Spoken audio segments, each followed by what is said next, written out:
নমস্কার, আমি তিতলি। নতুন একটা পোর্ট্রেটগুলোর ভিডিও নিয়ে আজকে চলে এসেছি তোমাদের কাছে।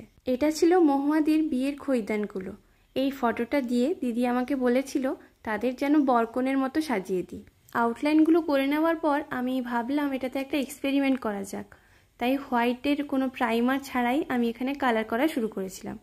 দেখলাম কোনো প্রবলেমই হলো না। পোর্ট্রেট পেন্টিংয়ের টাইমে ফেসের কালার করার সময় আমি কোনো ভিডিও তেমন নিতে পারি না, যেহেতু ফেস পেন্টিংয়ের টাইমে একটু বেশি কনসেন্ট্রেশন দিয়ে কাজটা করতে হয়, তাই আমি ফেস পেন্টিংয়ের টাইমে ভিডিওটা নিই না। এবার দেখো, ব্যাকগ্রাউন্ডেও কিন্তু আমি সাদা রং না দিয়েই কাজটা করছি।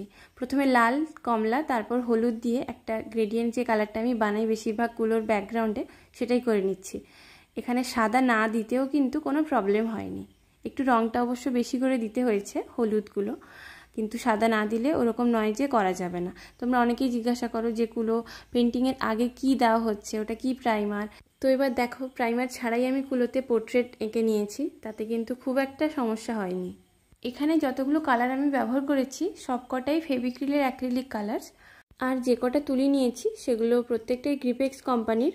আর তার মধ্যে রাউন্ড তুলি আছে 000, 0 আর নাম্বার 2। আর ব্যাকগ্রাউন্ডের জন্য যে কালার করছিলাম সেটা হচ্ছে ফ্ল্যাট 4।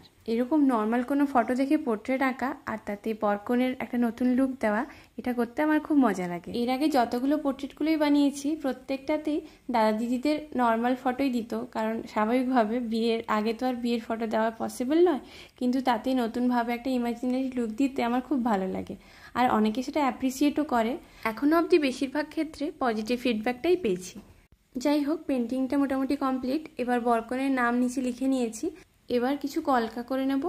আর দিদি লিখতে বলেছিল শুভ পরিণয়, তাই কুলোর মাঝের দিকে মাথার উপরে এইরকম শুভ পরিণয় লেখাটা লিখে কিছু আলপনা করে চারদিকে একটু লেস লাগিয়ে নিয়েছি। এবার একটা প্রজাপতিও এসে গেছিলো ওদের বিয়ের কুলো কেমন বানানো হয়েছে তা দেখার জন্য।